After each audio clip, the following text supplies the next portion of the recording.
Ouvrons à présent le dossier énergie de ce journal. Tension à gauche et à droite au ministère de l'énergie. La tutelle a animé une conférence de presse autour justement de la perturbation en eau et en électricité dans le pays.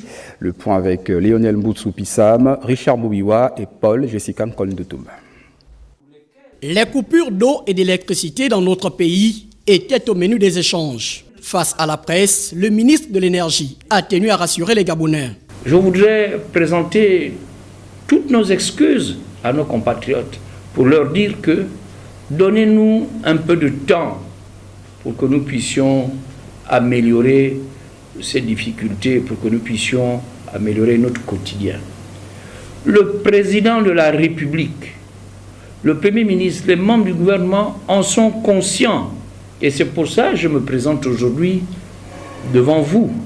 Nous n'avons pas d'eau, nous n'avons pas de courant aujourd'hui. Pourquoi? Face à ce problème devenu un cauchemar pour les clients SEG, occasionnant de nombreuses pertes, le membre du gouvernement a rappelé que les efforts sont consentis par les plus hautes autorités de la transition pour trouver des solutions. Le président de la République, le Premier ministre, les membres du gouvernement en sont conscients. Nous ferons tout et nous faisons tout à l'heure actuelle pour que le gap énergétique qui nous manque soit comblé. Il faut savoir qu'à côté de toutes ces contraintes techniques, la capacité approximative est de 330-323 mégawatts pour la ville de Libreville.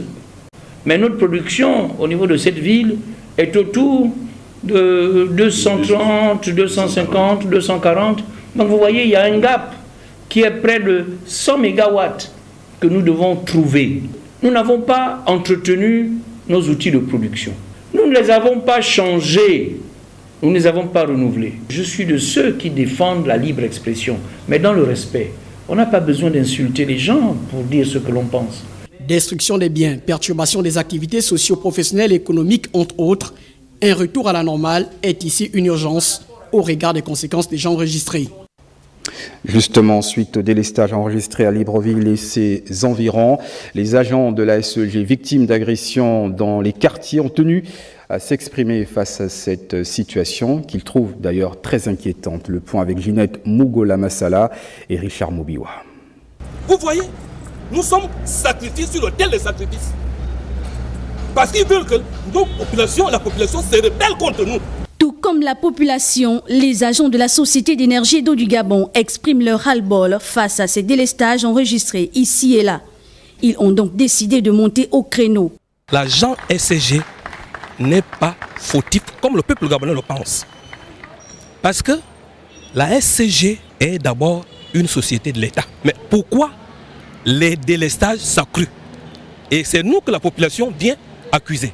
Comme si on était les fautifs. Et pourtant, nous habitons les mêmes quartiers. Moi qui suis au PK13, les gens du PK13 savent quel calvaire nous vivons. Parfois, nous avons 2 ou 3, 4 coupures par jour et de longue durée. L'eau ne vient pas. On n'arrive pas à se laver comme il faut. Maintenant, quand tu sors, tu as ton badge, la population veut t'agresser. Oh, c'est agent de la SCG. Mais non, vous vous trompez. C'est le même matériel de 1950. Ce n'est plus possible. La demande a accru. Mais maintenant, la production ne tient plus.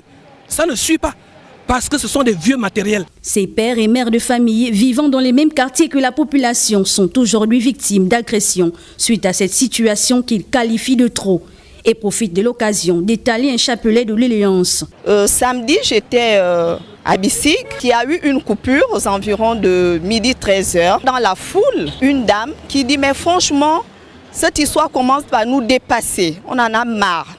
Et il faut qu'on commence à abattre les agents SEG. » Je me suis sentie mal. C'est comme ça que je me présente. Je dis, madame, vraiment votre parole me blesse. Elle est très blessante parce qu'il ne s'agit pas de l'agent lambda qui est à l'origine de ce que nous subissons. Les agents SEG sont fatigués. Ils souffrent et ils sont stressés. Ils sont stressés dans l'exercice de leurs fonctions parce que les conditions de travail actuellement ne sont pas au beau fixe. Nous travaillons vraiment dans les conditions les plus atroces. Vous allez arriver dans certaines localités, certaines unités où l'herbe a tellement poussé que les serpents rentrent dans les bureaux des agents. Et en dehors de ça, il y a des problèmes de salaire. En dehors de ça, il y a des problèmes de tout genre dans notre entreprise. Et le plus difficile, c'est que personne ne nous explique rien. Nos dirigeants ne nous expliquent rien. On apprend même, c'est dans les réseaux sociaux, que les agents SEG ont les informations de leur propre entreprise. Ces délestages enregistrés depuis un temps dans le pays mettent en mal les populations qui souhaitent que des solutions soient trouvées par les autorités. La rencontre s'est achevée par une prière afin de confier à Dieu cette situation qui n'a que trop duré. Vous l'avez